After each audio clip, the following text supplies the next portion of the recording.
Nebuchadnezzar's dream about a tree. King Nebuchadnezzar sent this message to the people of every race and nation and language throughout the world: peace and prosperity to you. I want you all to know about the miraculous signs and wonders the Most High God has performed for me. How great are His signs, how powerful His wonders. His kingdom will last forever, His rule through all generations.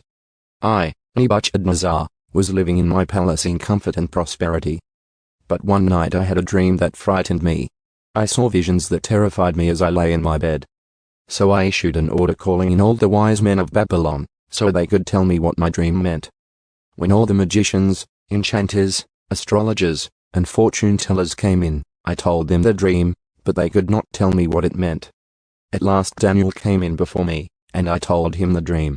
He was named Belshazzar after my God, and the spirit of the holy gods is in him. I said to him, Belshazzar, chief of the magicians, I know that the spirit of the holy gods is in you and that no mystery is too great for you to solve. Now tell me what my dream means. While I was lying in my bed, this is what I dreamed. I saw a large tree in the middle of the earth. The tree grew very tall and strong, reaching high into the heavens for all the world to see. It had fresh green leaves, and it was loaded with fruit for all to eat. Wild animals lived in its shade, and birds nested in its branches. All the world was fed from this tree. Then as I lay there dreaming, I saw a messenger, a holy one, coming down from heaven. The messenger shouted, cut down the tree and lop off its branches. Shake off its leaves and scatter its fruit. Chase the wild animals from its shade and the birds from its branches. But leave the stump and the roots in the ground, bound with a band of iron and bronze and surrounded by tender grass. Now let him be drenched with the dew of heaven, and let him live with the wild animals among the plants of the field. For 7 periods of time, let him have the mind of a wild animal instead of the mind of a human. For this has been decreed by the messengers. It is commanded by the holy ones, so that everyone may know that the Most High rules over the kingdoms of the world. He gives them to anyone He chooses, even to the lowliest of people. Belshazzar, that was the dream that I, King Nebuchadnezzar, had. Now tell me what it means, for none of the wise men of my kingdom can do so. But you can tell me because the spirit of the holy gods is in you. Daniel explains the dream. Upon hearing this, Daniel, also known as Belshazzar, was overcome for a time, frightened by the meaning of the dream. Then the king said to him, Belshazzar, don't be alarmed by the dream and what it means. Belshazzar replied, I wish the events foreshadowed in this dream would happen to your enemies, my lord, and not to you. The tree you saw was growing very tall and strong, reaching high into the heavens for all the world to see. It had fresh green leaves and was loaded with fruit for all to eat. Wild animals lived in its shade, and birds nested in its branches. That tree, your majesty, is you. For you have grown strong and great. Your greatness reaches up to heaven, and your rule to the ends of the earth. Then you saw a messenger, a holy one, coming down from heaven and saying, cut down the tree and destroy it.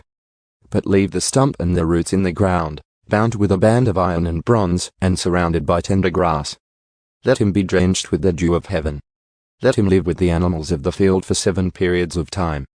This is what the dream means, your majesty, and what the Most High has declared will happen to my lord the king. You will be driven from human society, and you will live in the fields with the wild animals. You will eat grass like a cow, and you will be drenched with the dew of heaven. 7 periods of time will pass while you live this way, until you learn that the Most High rules over the kingdoms of the world and gives them to anyone He chooses. But the stump and roots of the tree were left in the ground. This means that you will receive your kingdom back again when you have learned that heaven rules. King Nebuchadnezzar, please accept my advice. Stop sinning and do what is right. Break from your wicked past and be merciful to the poor. Perhaps then you will continue to prosper. The dream's fulfillment. But all these things did happen to King Nebuchadnezzar. 12 months later he was taking a walk on the flat roof of the royal palace in Babylon. As he looked out across the city, he said, look at this great city of Babylon. By my own mighty power, I have built this beautiful city as my royal residence to display my majestic splendor. While these words were still in his mouth, a voice called down from heaven, O King Nebuchadnezzar, this message is for you. You are no longer ruler of this kingdom. You will be driven from human society. You will live in the fields with the wild animals, and you will eat grass like a cow. 7 periods of time will pass while you live this way, until you learn that the Most High rules over the kingdoms of the world and gives them to anyone He chooses. That same hour the judgment was fulfilled, and Nebuchadnezzar was driven from human society. He ate grass like a cow, and he was drenched with the dew of heaven. He lived this way until his hair was as long as eagle's feathers, and his nails were like bear's claws. Nebuchadnezzar praises God. After this time had passed, I, Nebuchadnezzar, looked up to heaven. My sanity returned, and I praised and worshipped the Most High and honored the one who lives forever. His rule is everlasting, and his kingdom is eternal. All the people of the earth are nothing compared to him. He does as he pleases among the angels of heaven and among the people of the earth.